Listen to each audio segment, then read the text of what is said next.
quelle est celle que vous comptez introduire ou que vous avez déjà introduit dans le pays, quelle est celle que vous comptez développer dans un avenir proche et quelles sont les procédures que vous avez entamées jusqu'à présent? Donc au jour d'aujourd'hui, comme je vous l'ai indiqué tout à l'heure, la société créée, on est en train de travailler depuis quelques mois, on va bientôt vers un an, en fait, depuis qu'on est installé aux Comores. Donc comme je vous disais, la société Netis est opérationnelle aujourd'hui. On a des réalisations et on travaille dans les différentes énergies renouvelables, à savoir l'énergie solaire, qu'on appelle également énergie photovoltaïque, l'énergie éolienne et l'énergie thermique. Mais on a aussi des compétences, si cela s'avère nécessaire, de travailler dans les autres formes d'énergie renouvelables qui sont l'énergie hydraulique et l'énergie géothermique. À court et à moyen terme, voire au long terme aussi, il y a les trois énergies que j'ai citées en premier, photovoltaïque, éolienne, thermique, qui sont aujourd'hui réalisées aux Comores. Donc on travaille, on a eu des réalisations. C'est quoi l'énergie? Tout à l'heure, je vous disais que on produit l'énergie à partir du soleil. Effectivement, l'énergie photovoltaïque en question, c'est l'énergie qui permet de capter la lumière du soleil pour produire l'énergie. C'est ce qu'on appelle l'énergie photovoltaïque. L'énergie éolienne, la source de production de l'énergie est le vent. Donc, grâce au vent, on peut actionner une éolienne qui tourne. Et à partir de l'éolienne, on peut produire l'énergie électrique qui est l'énergie éolienne. L'énergie thermique, ça marche comment?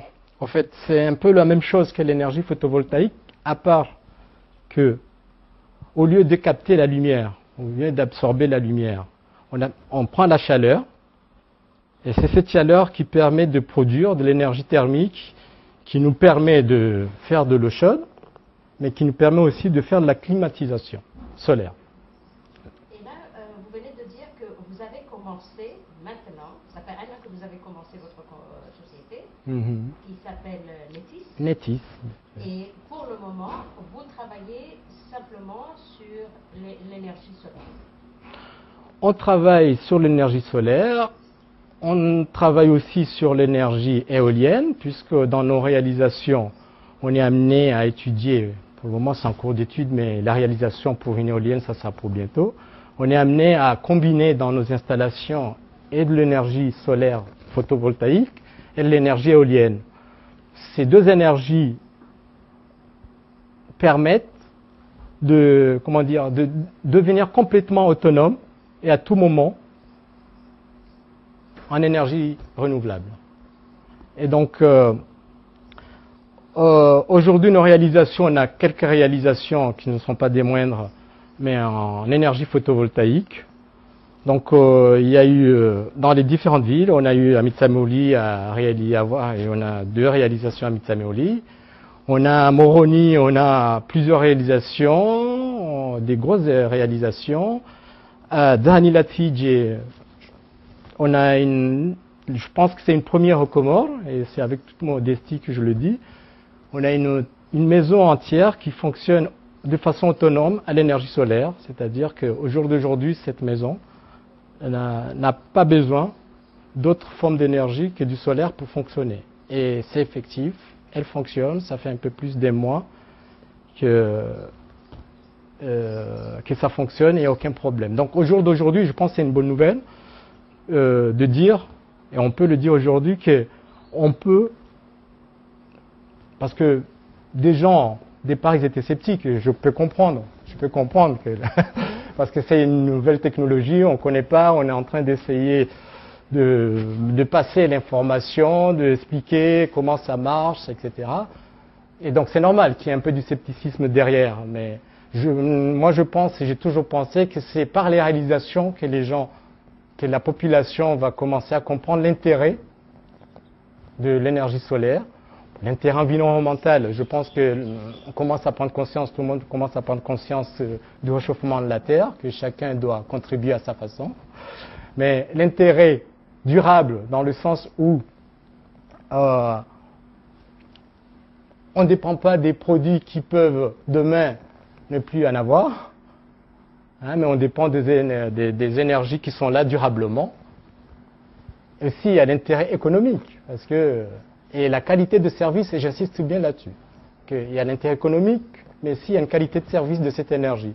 Ça veut dire quoi? Ça veut dire que quand on a adopté l'énergie solaire à la maison, moi je vous parle concrètement, c'est pour ça que j'étais dans mon intérêt, dans l'intérêt de la société Netis, d'attendre qu'il y ait des réalisations, pour montrer à la population qu'il y a une qualité de service qui est par exemple le fait que quand on a l'énergie solaire à la maison, on n'a plus besoin, par exemple, c'est un exemple parmi tant d'autres, d'utiliser des stabilisateurs, des onduleurs pour protéger les appareils. C'est une énergie qui est stable. Techniquement, on ne va pas rentrer dans le détail, mais qui permet de l'utiliser sans aucun souci. Voilà, et c'est une qualité de service, mais ça reste aussi une économie, parce que quand on sait combien ça coûte les appareils électriques, tout l'argent qu'on investit dans ce domaine. Et si aujourd'hui on protège les appareils électriques par les surtensions, par les hausses de courant, eh bien ça c'est pour moi quelque chose de qualité de service, mais aussi quelque chose d'économique. Est-ce qu'on peut dire que vous concurrencez Mamoué? Oh non, non, non, Mamoué, je ne suis pas un concurrent de Mamoué, je suis plutôt un accompagnateur de la Mamoué. J'espère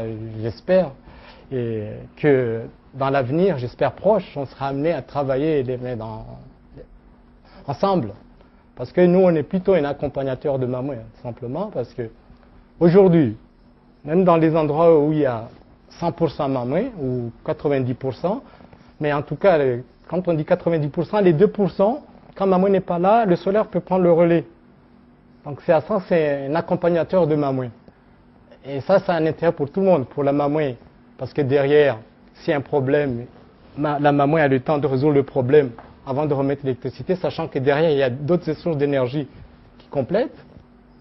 Donc ça, c'est très, très important. Mais quand on prend aussi le cas des villages isolés, où il n'y a pas encore Mamoué, quand on prend le cas, par exemple, d'Anilatidje, où la maison était complètement en dehors du réseau Mamoué, je pense que ça serait une bonne chose, je dirais même pour le pays, qu'on puisse compléter Mamoué. Et donc c'est en ça que pour nous, la société Netis n'est pas un concurrent de Mamoué, mais un accompagnateur de Mamoué. Voilà, on l'espère, et j'espère que ça sera un partenaire. Hein, aller jusqu'à nouer des partenariats pour voir dans quelle mesure on peut travailler ensemble. Mais je parle de la Mamoué, mais je parle aussi par exemple des organismes internationaux, les ONG qui ont des projets dans ce domaine. On pourrait voir un peu comment on les accompagne, même avec Mamoué, mais Netis aussi. Mais il y a aussi, je peux continuer au niveau de l'habitat. Par exemple, aujourd'hui, les entreprises en bâtiment, en construction de maisons, je pense qu'il serait important qu'ils intègrent cette notion de l'énergie solaire dans leur démarche de construction, parce que, comme je venais de vous dire, c'est l'avenir. Donc l'avenir, c'est nos maisons, c'est là où on vit. Et donc, si on intègre aujourd'hui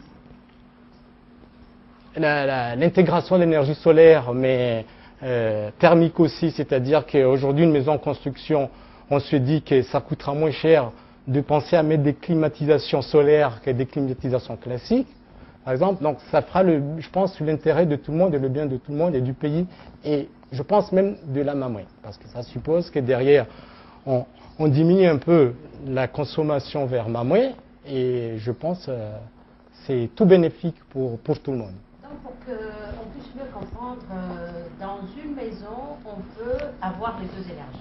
On peut avoir l'électricité traditionnelle qu'on a jusqu'à maintenant avec Mamoué, et aussi l'électricité par le soleil, disons l'énergie solaire. On peut avoir les deux dans une maison, par exemple.